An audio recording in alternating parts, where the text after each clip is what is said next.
Olá! Esse trabalho foi realizado pelos estudantes Alejandro Alves e Maria Mariana Nunes, do Instituto Federal Baiano Campus Catu, da turma do terceiro ano A, orientados pelo professor Francisco Neto.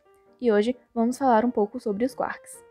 Até certo tempo atrás, se acreditava que a matéria era composta principalmente por prótons, nêutrons e elétrons. Porém, o estudo das radiações nucleares e de choques entre partículas revelou novos componentes da matéria. A massa de um elétron é bem inferior à massa dos prótons e dos nêutrons, que são partículas que compõem o núcleo atômico.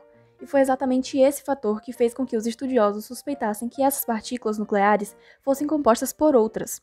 Essas partículas são, então, os quarks. Um quark trata-se de uma partícula verdadeiramente elementar, ou seja, que não tem estrutura interna, e é um dos dois elementos básicos, juntamente com os leptons, que constituem a matéria.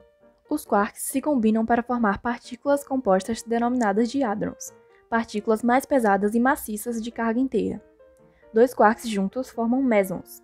Já a união de três quarks formam baryons, como os prótons e os nêutrons, que são os mais estáveis desse tipo e os principais componentes dos núcleos atômicos.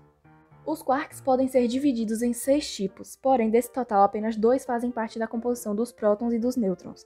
Os outros 4 quarks existiram apenas durante os primeiros momentos da criação do universo e só é possível recriá-los utilizando os aceleradores de partículas. Os 6 tipos de quarks são o up, que é o quark mais leve, o down, que faz dupla com o up na constituição da matéria, o charm, que é maior do que o up que o down, porém só aparece em aceleradores de partículas, o strange, que é o par do charm e também muito pesado para permanecer inteiro na natureza, o top, que é o mais pesado de todos os quarks e a sua massa é igual a de um átomo de ouro, o bottom, assim como os 3 anteriores, ele é muito pesado para existir hoje. Nos aceleradores de partículas, ele dura apenas 1 milionésimo de segundo. Os quarks possuem 2 propriedades que são muito importantes, o sabor e a cor. Esses nomes eles não têm nada a ver com os sabores e cores sensoriais que experimentamos, então são apenas analogias. A propriedade de sabor foi a que já foi citada, aquelas divisões entre up, down, charm, strange, top e bottom. Já as propriedades de cor podem assumir os valores de vermelho, verde e azul. A propriedade de cor ela não é estática. Os quarks interagem entre si e mudam de cor dinamicamente através dos gluons. Essa interação é que permite que os quarks permaneçam juntos, colados.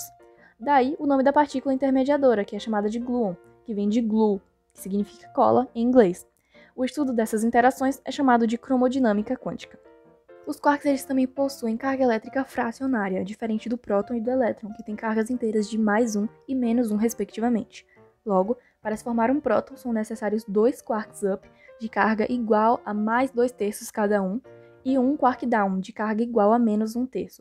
É para que a soma das cargas vai dar +1, que é a carga de um próton. Para se formar um nêutron, são necessários 2 quarks down, de carga elétrica -1/3 cada, e um quark up, de carga elétrica igual a +2/3, cargas cuja soma é zero, equivalendo assim à carga do nêutron. A princípio, houve uma grande dificuldade teórica em acreditar que os quarks realmente existiam, pois eles são detectados em conjunto formando novas partículas. Também por esse motivo, é extremamente difícil medir experimentalmente a massa do quark. Essa massa está listada a seguir e varia de acordo com o sabor de cada quark. Mas peraí, o que nós, meros mortais, temos a ver com isso e qual o impacto disso no nosso cotidiano? Bom, de maneira muito simplificada, os quarks se agrupam para formar principalmente prótons e nêutrons, que por sua vez formam átomos que, por fim, formam matéria. Não entendeu ainda? Ora, os quarks são partículas elementares que constituem tudo nesse mundo que a gente vive. Pense em algo do seu cotidiano, um lápis, seu celular, e o que eles têm em comum? Tudo é matéria. Sendo assim, tem sua estrutura mais interna constituída por quarks. Os quarks e os leptons são os blocos de construção que constroem a matéria. Basicamente, os quarks são elementos fundamentais e extremamente importantes para compor a matéria e fazem parte do principal modelo teórico que explica o funcionamento do universo.